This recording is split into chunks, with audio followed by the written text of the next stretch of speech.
back to our church history class. We're on chapter 8 now, and a little over halfway. And today we're looking at the Renaissance period, which is probably something that you've heard about before in some of your other history classes. So we're going to kind of dive into that. Usually one of the first things when we're talking about the Renaissance period, it's before the Renaissance, of course, but it kind of is the thing that kind of brings, it's kind of a low point, right, in the history of Europe before. Not the Renaissance. What I mean by that is this. The Black Plague is kind of a low point in the history of Europe. Obviously, it's a disease that spreads across the continent, and it kills many people. 30 to 50% of the population is killed by this disease. This is the time that the papacy is up there in France, in Avignon, which is where we kind of left off at the end of last class. This disease spreads across Europe. And again, 30 to 50% of the people die from that. And so again, kind of a really low point. It really gets people, in many ways, obviously, as it would for anyone. There begins to be this kind of this focus on death and preparation for that sort of thing. And so things kind of, obviously, again, when you lose half your population, that's going to really be a sort of a bottoming out for any culture, any civilization. So when we think about the Renaissance, we first kind of think about the Black Plague dipping down and again having this catastrophic event on the continent of Europe. We're going to get to then how the Renaissance comes out of that. But first of all, when we think about our own church in the midst of that, and the papacy kind of hanging out up in France for a while, and again in that town of Avignon, it's a real important thing that brings it to an end. There is a saint, and she is a lay woman. She lives by the Dominican rule of life, but she was a lay person. And she was also a person who cared for victims of the Black Plague. So she was this nurse type of person and really gave her life in that way. Was really well known for being a person of joy, but also of simplicity. And St. Catherine of Siena is credited with ending the Avignon papacy. She wrote to the Pope directly and then was able to tell him to end this Avignon controversy and come back to Rome. So telling the Pope, basically, get back to Rome, stop doing this thing where you're up in France, and Peter, the Pope, is supposed to be in Rome, right? And so she's this great model for all young people because she's a woman. A lot of times people talk about, well, women didn't have any authority, and it's all about men and all that kind of stuff. Here's a woman who spoke up to one of the greatest authorities on the earth at the time, the Pope, and told him basically, you're really getting it wrong and you're hurting people and you're leading people astray. You need to come back to Rome and reestablish the papacy in the proper place. And so hopefully for you, if you look up Catherine of Siena, she was a really great author and a great writer and has lots of great things to say. And so for you too, whether you're a man or a woman, right, all young people should see in her, I think, a great model to speak up, right, to raise your voice when you see something that's going on that's wrong and not be afraid of who you are or who the other person is or whatever authority they have to speak up anyways. So the Pope, heeding St. Catherine of Siena, he returns back to Rome. But here's a problem. Okay, so as the Pope returns back to Rome, the French cardinals don't really like that, right? Because they were used to kind of having the Pope for about 6 or 7 popes now, living in France. And so the French cardinals do something that is really problematic, of course. They elect their own pope, right? And they put him back at Avignon in France. So now we have the proper pope, listening to St. Catherine of Siena, moves back to Rome, but the French cardinals elect another guy to sit and be the pope in Avignon, France. So we literally have 2 popes, right? And this would go on for a while, this controversy of 2 popes. And this is a huge issue. Okay, I mean, I think most people realize and look at it and they say, okay, well, we know which one's the real pope, right? The real pope is the guy that's down there that went back to Rome. But it just creates this huge controversy and a huge, it really kind of fractures the church's authority in the world, right? Because it begins to be kind of cartoonish, right? So the Pope used to be this, in many instances throughout its history so far, has really been this great world leader, this great power, which of course, as we've said before, wasn't always a great thing, right? But anyways, people look to the Pope all over the world, right, for leadership in things of religion and things of the world too, and governments and everything else, and kings. Well, now you've got two, right? And it just kind of makes Catholicism in general, it makes it look more cartoonish, I guess is the best way to say that, right? And so it begins to, I think we could say it begins to undermine even then, and starts to set the stage for what would eventually happen with Martin Luther and his, Martin Luther breaking away from the Catholic Church, okay? So with this papacy now having down in Rome, having a pope there, but then also having a pope in Avignon, France at the same time, creates what we might call, or what people do call, the Western Schism. You remember the Great Schism is when Rome and Constantinople broke apart, okay? So Rome and Constantinople, when they split apart, that was the huge schism. That just really divides the church east and west, and it's still kind of divided that way.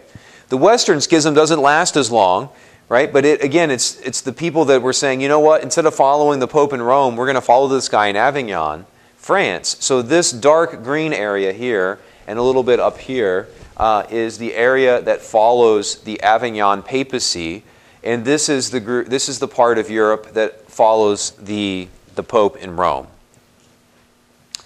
Okay, as I was saying earlier, lots of respect was really lost for the church in the midst of this, right? Because eventually what happens is everybody gets together, they figure it out. At one point there was 3 popes at the same time, which is of course even worse. But they eventually figure it out and they reconcile it all and they get it back down to 1 pope in Rome again. But again, less respect for the papacy. And what happens even on the heels of that is heresies that we've talked about, false teachings and people leading people astray. That kind of stuff starts to really flourish again in the midst of this kind of crisis of authority. Who's in charge? Well, that guy in France. No, the guy down there. So you start to see these false teachings and problematic teachings start to make a comeback in the wake of this sort of loss of authority or confusion about what authority there is. You also see the rise of something else as we think about the Renaissance now, right? So we talk about kind of bottoming out with the Black Plague, and then European civilization kind of starts to climb out of that and begins to make a comeback, of course. And so one of the things that we talk about when we talk about the Renaissance, we talk about this, I'd like to talk about this concept we call it humanism. Okay, humanism, kind of it's not so much, it's kind of a philosophy, a way of seeing the world. And we talked about, one approach to things, to theology, to the world, we've talked about in previous classes is scholasticism, right? Scholasticism, that sort of academic approach to things. St. Thomas Aquinas, we talked about him and his approach and just how smart and beautiful and important these teachings are, where they really went through and kind of, it's a very scientific approach to questions of faith and trying to answer them with philosophy. And it, again, we are still, our church is still using and living out of scholasticism. It's a really important element of our faith and our history, right? We still use it. Seminarians are still taught elements of scholasticism, and St. Thomas Aquinas is still considered one of the great thinkers of the history of the church. But anytime you're in, I remember I had classes in scholasticism in the seminary, and sometimes, although it blew me away and I loved it, and I still do, right? Sometimes it can start to come across as being a little bit cold, or just sort of rigid in the sense of not rigid. Rigid is the wrong word, but it might come across as cold because everything is just sort of almost starts to get turned into charts of answers and things like that. And so in many ways, thanks be to God, it's all spelled out. That St. Thomas Aquinas and the scholastics really spell out, and we needed that. And we still do need that. And made things pretty clear. Like there's categories for things, and we need to classify theology, and we can say this about God, and we can't say this about Jesus. And it's a very scientific approach to things. But again, it comes off sometimes a little bit cold. And so I think as scholasticism spreads, we also start to see a new type of approach begin to take hold, which is humanism, which is sort of the, in some ways kind of an opposite to scholasticism, in the sense that it focuses on, humanism focuses on the individual human person. And that can be okay, like, right? I mean, that it can go too far, as we'll see, of course, and we can probably pretty quickly see how, focusing on us and on myself and on the individual human sometimes can be problematic, and we'll get into that later. But it really comes out of, I think, in many ways, a response to kind of the scholastic and academic approach to things. Humanists, very smart, right? Obviously, not that we're saying that they're not, but just maybe a less scientific approach to things of the faith. So more, really, frankly, you have more of a scientific approach with scholasticism, and you have more of a sort of artistic approach to humanity and to life and to religion and faith with the humanism aspect of things. And so, of course, as we see this rise in humanism as well, sort of more the artistic approach, the focus on the individual and so forth, we really leads to what we call the larger Renaissance period, right? A sort of revitalizing, a renewal.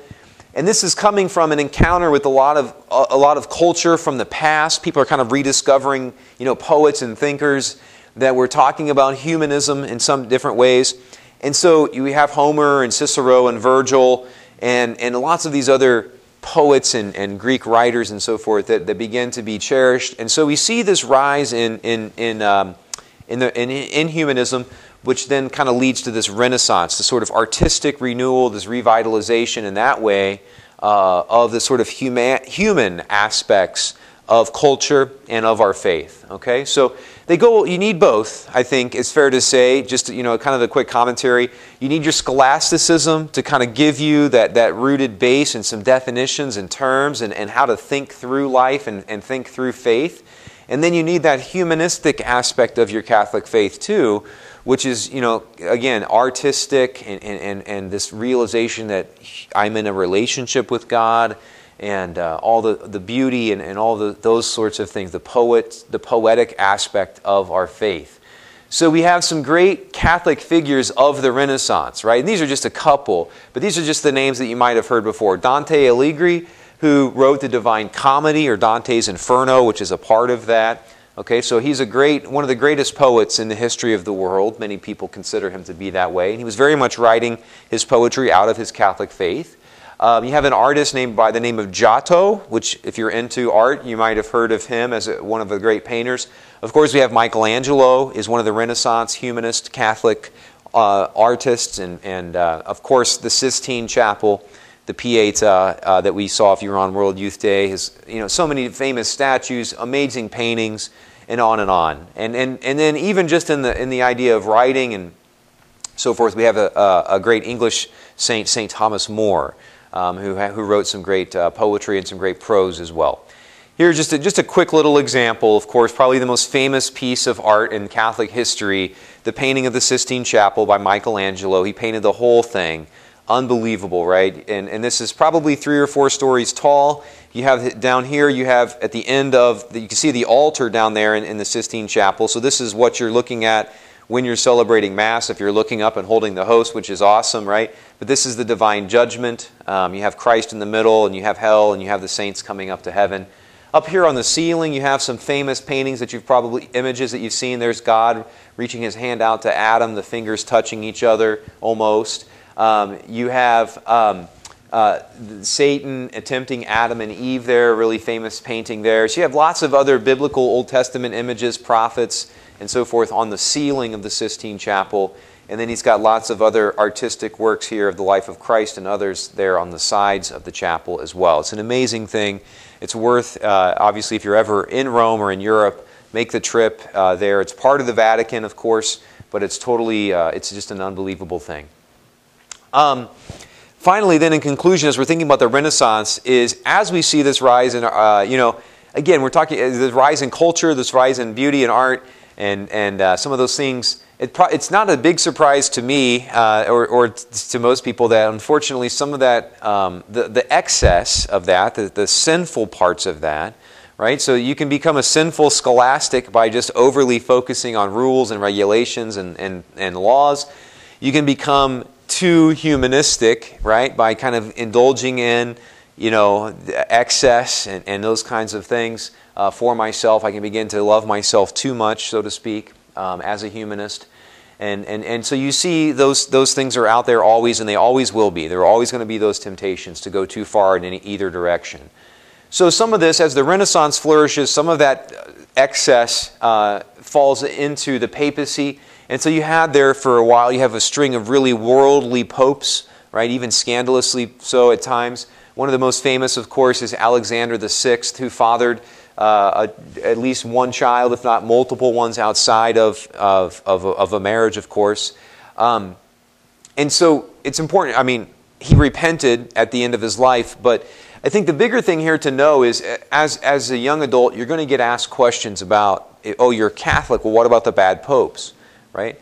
And I think it's really important to know that what we believe about that. We would say, right, as Catholics, that, look, any Catholic can sin, and we all are striving for, we believe that through our Catholic faith, we're given the tools and the things that we need to not fall into sin and to rise above that.